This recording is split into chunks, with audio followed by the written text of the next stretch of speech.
us. Lisa Booth is a senior fellow at the Independent Women's Voice, and she's our go-to gal for drilling down on these presidents in waiting with which the Democrat Party is spectacularly endowed. Lisa. I do my best, but here's what I think is really weird that is going on. So Democrats are going down the same road that Hillary Clinton went down in 2016.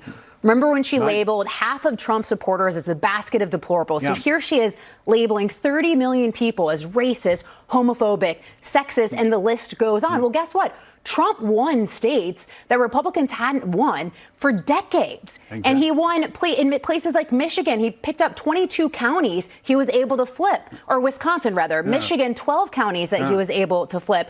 And Democrats are going to want to try to win back those counties, win back those states. But instead, what they're doing is going down that same road. Watch Beto O'Rourke.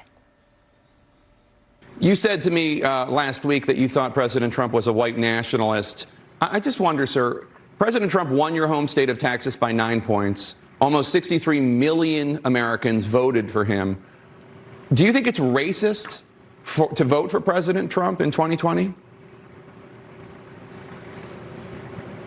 I think it's really hard after everything that we've seen.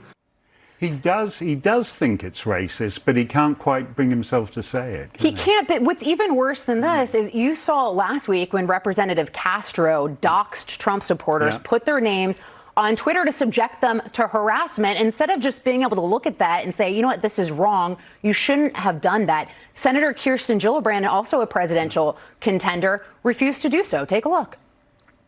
What about, though, what Joaquin Castro, the congressman, did this week with publishing the names of some of President Trump's top donors? It's publicly available information, but some would say he was targeting these individuals. Is that helpful or is that dangerous, given what you're describing? Those are his choices, not mine. She's what Tucker calls a zombie candidate, really, isn't she? There's nothing inside there that's actually... And her bigger problem is that she has just flipped her policy position so much. She's definitely one of those candidates, puts her finger to the wind, will say whatever she needs to say to win. But even beyond some of these other things that we've addressed tonight, you also have an MSNBC guest who called for people to show up with pitchforks and torches at Stephen Ross's house when he held a fundraiser for Donald Trump over the weekend. Here is what he said on MSNBC. I have no problem with shining the light back on the donors who fund this kind of racialized hate. I go further. I want pitchforks and torches outside this man's house in the Hamptons. Right. I've been to the Hamptons. It's very nice. There's no reason why it has to be. There's no reason why he should have have a nice little party.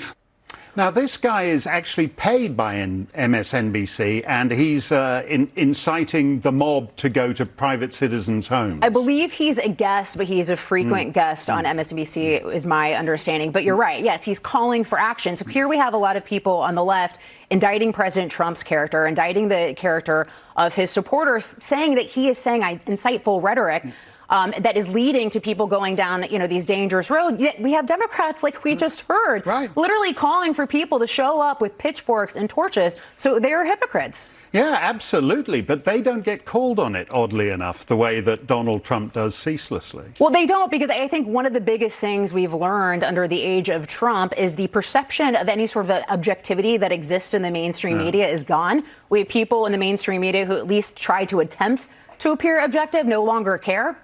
And now they're just wearing, their partisan, Democrat on their sleeve. They don't even care.